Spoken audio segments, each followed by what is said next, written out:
Hello. I wanted to thank everyone who has supported me and followed this channel over the past year. I'm hugely grateful to you. I often say that I've collected here the most intelligent viewers on YouTube, possibly on the internet, and the nicest and most generous. And I've absolutely no doubt that that's true. So thank you. And I wish everyone, wherever you may be, a Merry Christmas or Happy Holidays, or whatever it is you might celebrate at this time of year, and a Happy New Year for 2026. I've written a mildly amusing tale as an antidote, possibly, to all the murder I've inflicted on people throughout the past year. It's called The Knights of Summer Penworthy, which is a village not very far from here, where I often go for a quiet drink of an evening with some of the people in this story. You're welcome to join us, especially if you're buying.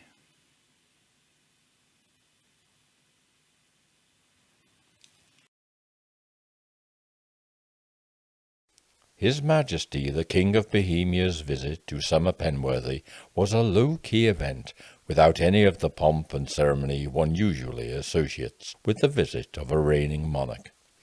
Nevertheless, it was not without remark, and to this day is regarded as being a memorable occasion. It all started, apparently, when a stranger in the local pub, the Dog and Whistle, who had arrived a day earlier, was put out of the pub for rowdy behaviour by the landlord after losing a game of shove-halfpenny.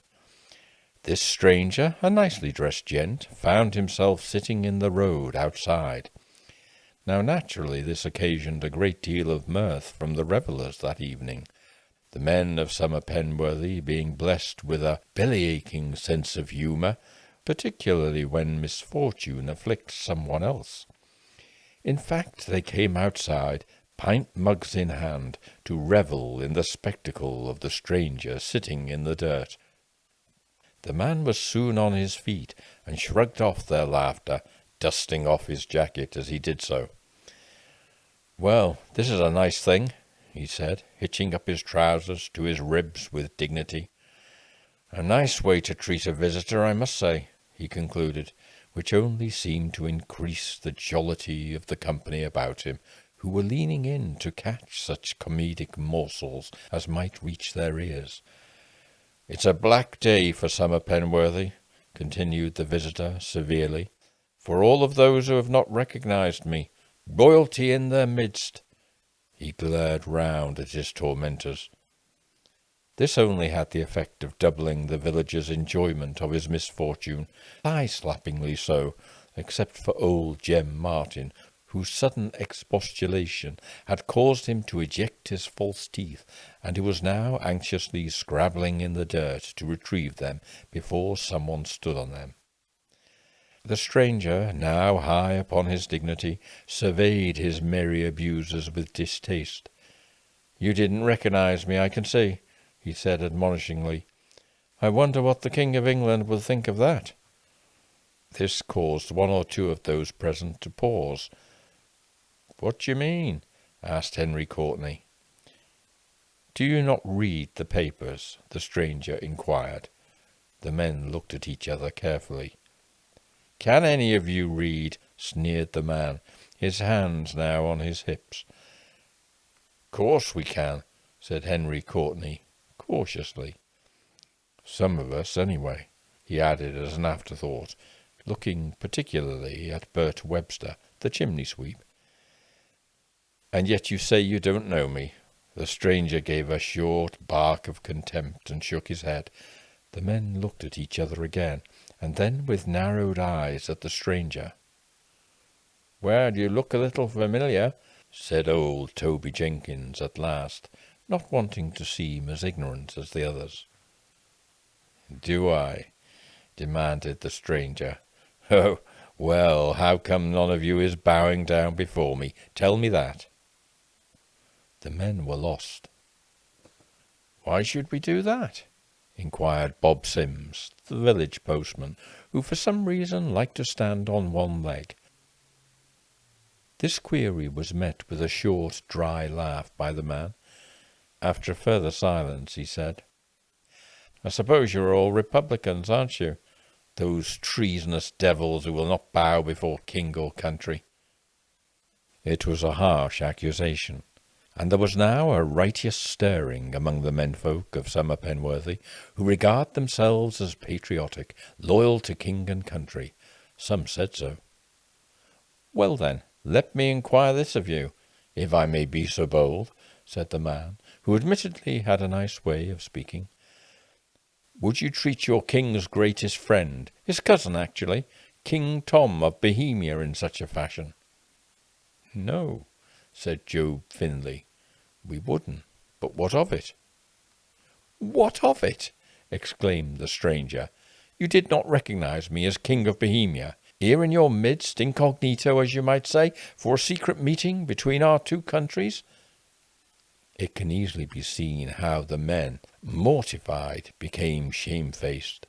They began to grovel, each trying to outdo each other in this, and after a while of beseeching and begging him, they managed to coax him back into the pub and stood him drinks. Although the king's visit to Summer Penworthy had got off to a shaky start, it picked up. It was an education for the whole village. They learned to address him as "Your Majesty," and for his part he was so pleased he shared many confidences with them, and the purpose of his secret mission, which was to meet the King of England and parley with him over some territories both countries laid claim to. It might cause war, he warned the men. They shuddered at the prospect of this outcome, and urged him to do all in his power to prevent it. "I might," he told them, "I might put the mighty forces of Bohemia in alliance with the British. But I might not," he warned. It was a fine balanced thing, the villagers could see. But on this subject he was disinclined to say more. "International diplomacy requires discretion," he told them, tapping his nose. He waited. And then, looking round at the blinking, uncomprehending men about him, who made no response, he continued, "Oh, all right then. I can see you are not going to leave me alone until I have told you something of the matter. But mind you, I'll have no betrayal of confidences. It's treason," he warned them. The men continued to blink, bovine in dim comprehension.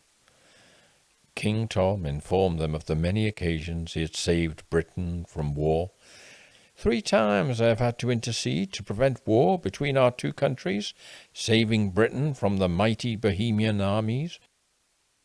The listeners in the pub approved of his actions, except Buster Jones, who wanted to know what intercede meant. "It's a tricky thing, international diplomacy," said His Majesty. The men nodded slowly. "Thirsty work, too," he said, peering into his glass, which was worryingly depleted. "But I think I can save your country," he said after a while. On hearing this encouraging news, Jem Martin, who had taken too much liquor by this time, and was of an emotional disposition when in his cups, hugged His Majesty. The assemblage of men in the pub were aghast, stunned by such a blatant and egregious breach in protocol. "You're forgetting yourself, Jem Martin," said Henry Courtenay gruffly. "Yes, he is," said another, indignant. The royal person in their company nodded approval at this defence of his dignity. It had been a while coming. "You're a well-spoken man, Henry Courtenay," he said, and then commanding Jim Martin to "fetch me that there sword above the fireplace," he did something that astonished the entire pub. At first there was apprehension. "He's going to execute Jem Martin," exclaimed one. "He'll not do it with that. It's a ceremonial sword," advised another helpfully. "It's blunt. He'd be better off getting an axe from the woodshed out back." He'd never liked Jem Martin. But most of them watched, fearful that in his wrath His Majesty intended to apply the terrible measure of the law upon the offending Jem Martin. They were wrong. To their surprise, the king commanded Henry Courtenay, pigman of Quarrel's farm, still in his working boots and bow-yanked trousers, caked in pig slurry to the knee, to kneel. Henry did so in bewilderment. "Arise, Sir Henry Courtenay, Knight of Summer Penworthy," commanded the king, placing the sword on each equally astonished shoulder as he did so. The newly knighted Sir Henry Courtenay looked dazed as he stood up, and gawped at the king. The assembled men stood open-mouthed too, in sheer amazement at this development. At last it was Fred Appleby who spoke up. "Does that mean Henry is now a knight?" he inquired. "Sir Henry to you," corrected the newly created baronet, beginning to feel a surge of confidence swelling in his bosom. The men glanced at his Majesty to seek his confirmation of this. "Yes, it's the law," his Majesty informed them. The gathering, dubiously hesitant at first, then bowed their heads to the second nobleman in their midst. No one could think of anything to say, until his Majesty, wiping his mouth on his sleeve, clonked his empty glass down on the bar and declared, "It's traditional that you buy the monarch a drink on such occasions, and make sure his glass is full at all times. It's one of your duties." The king looked satisfied, beneficent, and pushed his glass towards the newly dubbed Sir Henry.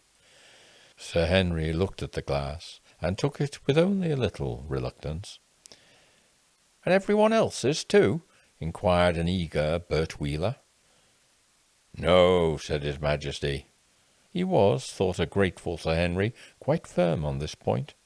He rummaged about in his pocket for some loose change, and 2 glasses of ale were thence forthcoming, one for the king and one for himself. His Majesty had a raging thirst on him that evening, as it turned out, and at some point Sir Henry confessed that his treasury was depleted. He could afford no more drinks. The king looked displeased at this news, but it is said that every morn brings forth a noble chance, and every chance brings forth a noble knight. And never a truer word was said in regard to this moment in the Dog and Whistle. Ben Withenshaw, ploughman and occasional hedger, stepped forward at this moment, and he recharged his Majesty's glass to overflowing. "That's what I like to see," said his Majesty, quaffing about a third of the glass at a single take. He then looked with sudden benevolence at his benefactor, and pointed again at the sword on the wall. And that is how Ben Withenshaw became Sir Ben.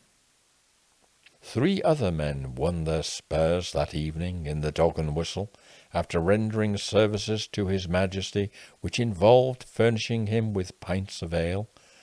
Thus, by the time the landlord rang the bell and called "Last orders," there were no less than 5 knights in the newly formed chivalrous order of Summer Penworthy. Well, the whole village was brimming with this news the next morning, as Sir Henry Courtenay, standing tall, nonchalantly whistling, his coat slung over one shoulder, negligently, herded his pigs down to the pens in Lower Field, just beyond the church.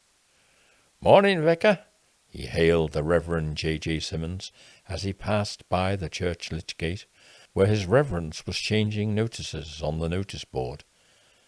"Oh, morning, Henry," said the vicar pleasantly. Sir Henry Courtenay frowned. It was an incorrect form of address. Still, he reasoned, the vicar had probably not yet heard of his recent ennoblement. 2 more men were inducted into the Order of the Knights of Summer Penworthy that lunchtime, and 3 more that evening for services rendered in the refreshment department to His Majesty, bringing the total number of knights in the village to 10. There was a great deal of satisfaction afforded to those fortunate enough to have knighthoods bestowed upon them, but also it attracted a degree of envy from those who did not. The titled men gave themselves such airs and graces, it infuriated some, especially those without titles. "How can I say, begging your pardon, Sir Bert, can you sweep my window for me, sir, if it pleases you, when I'm paying him 5 bob to do the job?" one queried reasonably. Perhaps it was inevitable that some would have difficulty adjusting to the feudal system.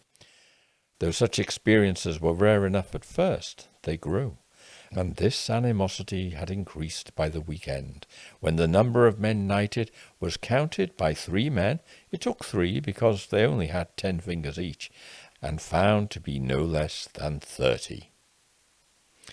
Some of them wheedled their way into the order, complained Sir Henry Courtenay, who resented the manner in which the order had expanded to admit unworthy fellows.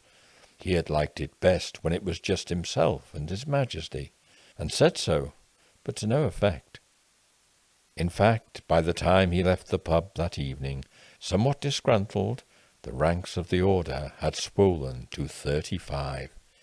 He kicked at a tin can in the road in dissatisfaction at this sorry state of affairs, in which all kinds of whippersnappers had debased the order. What was the point in being a sir if everyone else was one too? He resolved to speak to his Majesty on the subject again on the morrow. He did. He caught King Tom stone-cold sober and a little hung-over, but ravenously thirsty that lunch-time in the village. He put the matter to him squarely. Over several drinks he stood him in the Dog and Whistle. His petition in private council proved successful.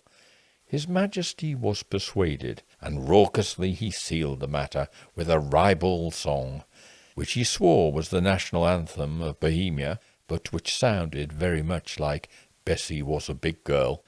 It had the same words, too. But Lord Henry Courtenay, as he now was, didn't care. As the second highest-ranked noble in summer Penworthy, he had every reason to be satisfied. There was consternation when the news became known about the village, and some confusion. What did it all mean? Where did they stand now with their plain sirs? It continued to be the subject of discussion that night in the pub. "A lord is not more than a knight," ventured an angry Job Finlay. An equally furious Lord Henry Courtenay assured him warmly that a lord is worth 10 knights. The debate became rowdy. Knight shoved lord, and lord shoved knight back. There was bad language even, particularly among the knights, which might be expected, owing to their lower rank. Finally his Majesty was called on to give judgment in the matter, and plied with drinks to ease the careful consideration he had to give to this. He declared that all the knights were held in fealty to Lord Henry. He was the senior noble in the order, exceeded in authority only by himself as king. Well, upon this settlement of the crisis, Lord Henry commanded one of the knights, Sir Jem, as it happened, to give up his stool for him. Sir Jem hesitated, looked mutinous. "It's the law, matey," said his lordship sternly. Jem looked as though he might give quarrel for a moment, but thought better of it, and did as his lordship commanded. Slowly and with an ill grace, though, and he accidentally shoved his lordship in the back, causing him to spill some of his precious pint on the floor. A rumbling peace prevailed, of sorts, but not for long.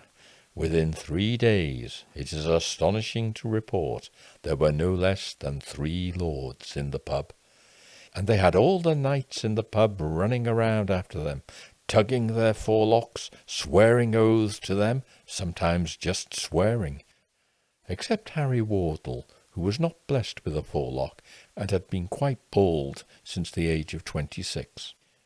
It was agreed, in view of this, that he only needed to touch his forehead, and it would be considered as a sufficient show of deference. Well, the knights were a sorry-looking bunch of miscreants as they watched the 3 peers of the realm literally lording it over them. The 3 lords took to reserving a corner of the pub for themselves, too. When one of the lords pushed Sir Jem aside to get closer to the fire, Sir Jem could only scowl at him. "You shouldn't let him shove you about like that," advised Sir Bob Pratt. "What can I do?" reasoned Sir Jem. "I'm only a plain sir." Said Sir Bob. "I'm not having any of these lords push me about," he assured him, "lords or not." Sir Bob was as good as his word. A squabble broke out between himself and Lord Henry Courtenay, who was claiming noble precedence over the aforementioned Sir Bob for service at the bar. "It's my right," Lord Henry informed him, tapping him on his chest with his forefinger. "You're only a pigman," roared Sir Bob, who had a small holding at the end of the village, on which Lord Henry's pigs were wont to snuffle about in his orchard for acorns. "How dare you?" said Lord Henry, lordly-like. "I can have you executed for that if I want. You should bow when you meet me." "Fat chance," laughed Sir Bob unpleasantly. "I could have you put out of this pub and persecuted," exclaimed the outraged Lord Henry.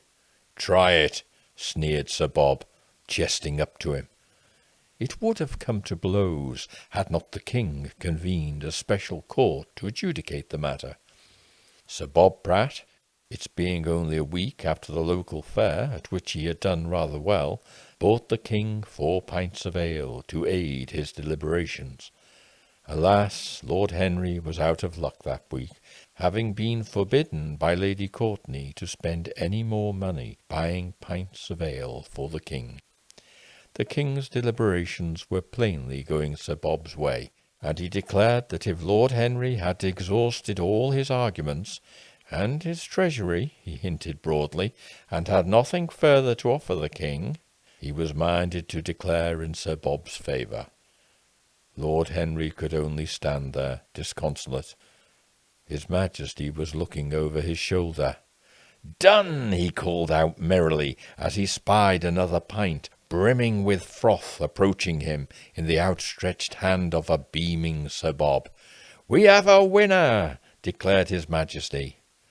Sir Bob, delighted at his triumph over Lord Henry Courtenay, did a little dance in the middle of the bar, which was only interrupted by the king, tugging at his elbow and mentioning that his glass was nearly empty. "I've got a big swallow," he explained, pointing at his throat. Sir Bob, in an effusion of generosity at his win, acceded to this. It was at this moment his Majesty undertook the act that was to set every tongue in the village wagging. Sir Bob Pratt of Smollett's Farm was created the first Duke of Summer Penworthy. Not since Caligula, it was said, promoted his horse to the rank of proconsul had such a promotion been known. His Grace promptly ordered a round of drinks to be bought by the landlord. "On the house," he commanded him. The landlord demurred. Actually, he laughed nastily and threatened to eject Duke Bob from the premises. Upon this threat, a lofty Duke Bob, with a display of astonishing noblesse oblige, waived the command. "He's a Republican," he muttered darkly as an aside to the king, who nodded. "There's a lot of 'em about," his Majesty concurred sagely. In the ensuing days it was a matter much on Duke Bob's mind as to whether he should wear a coronet.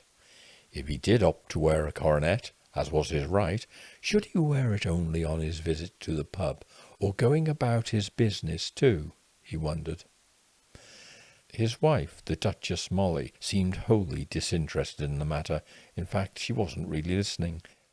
Duke Bob had to caution her on several occasions, and when she made unflattering remarks about him in retort, he accused her of treason. But the promotion of Bob to the rank of Duke did nothing to quell dissent in the ranks of the nobility in Summer Penworthy. It led to more ill-feeling and squabbling over status. Different areas of the pub were set aside for the exclusive use of each rank of the order. There was little room left for the commoners at all, although, truth to tell, there were precious few of these left in the village.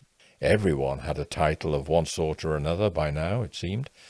This segregation was unofficial, of course, because the landlord wouldn't have any of it. Duke Bob was the only one of his rank, and this solitary distinction came at a price. He had his own private spot on a slightly raised platform.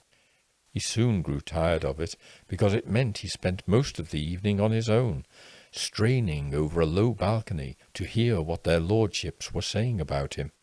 And when he chanced on what he took to be an opprobrious remark by a passing knight, he leapt from his ducal chair and gave chase to the man. A fight broke out between the men.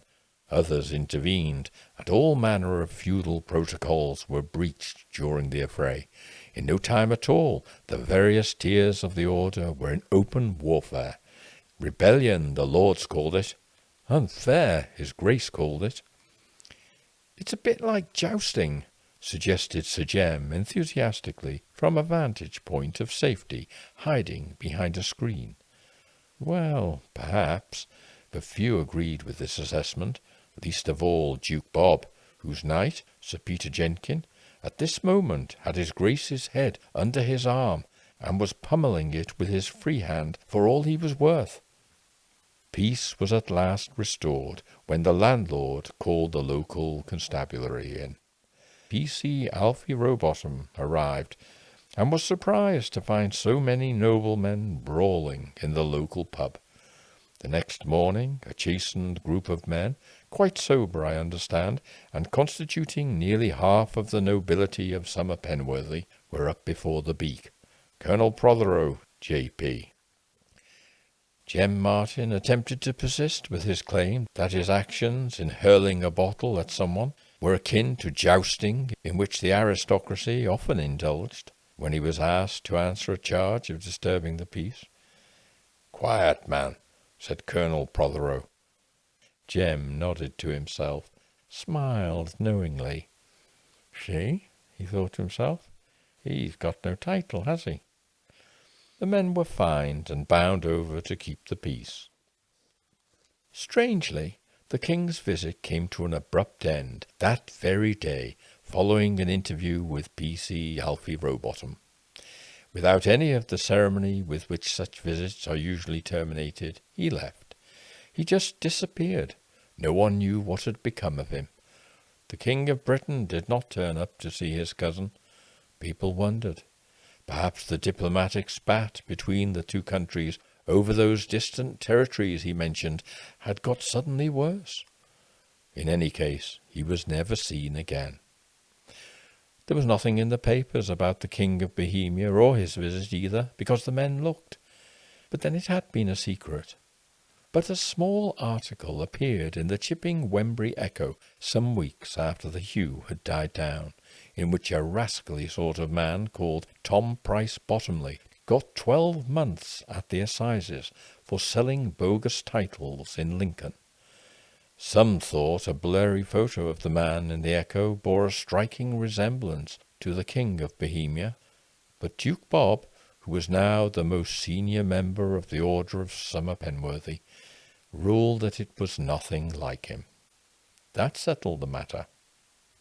Lady Weatherby Price remarked to Colonel Prothero that there must be something in the water in Summer Penworthy. She commented as much to her gardener, Fred Simpson, too, who was burning leaves behind the potting shed.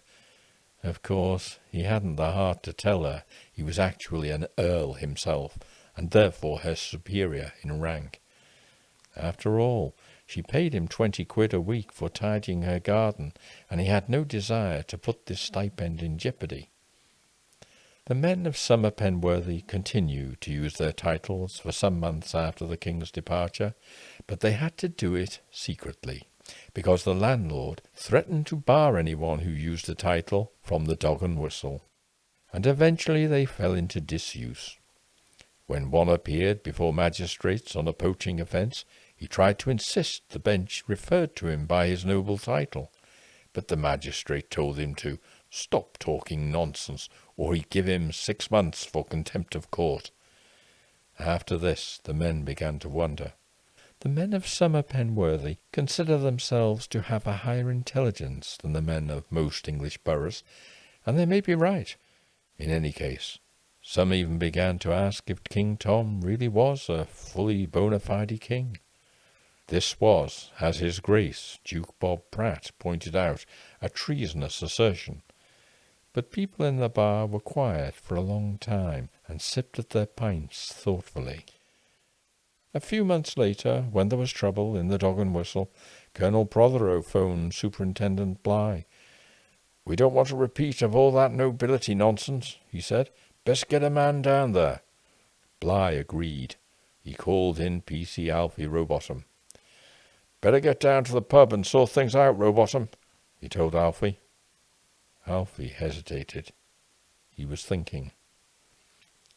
"Well, what is it?" demanded Superintendent Bligh. "Nothing, sir," said Alfie at last. He didn't like to tell his superintendent that he should, by rights, refer to him as Sir Alfie. It wasn't the right time.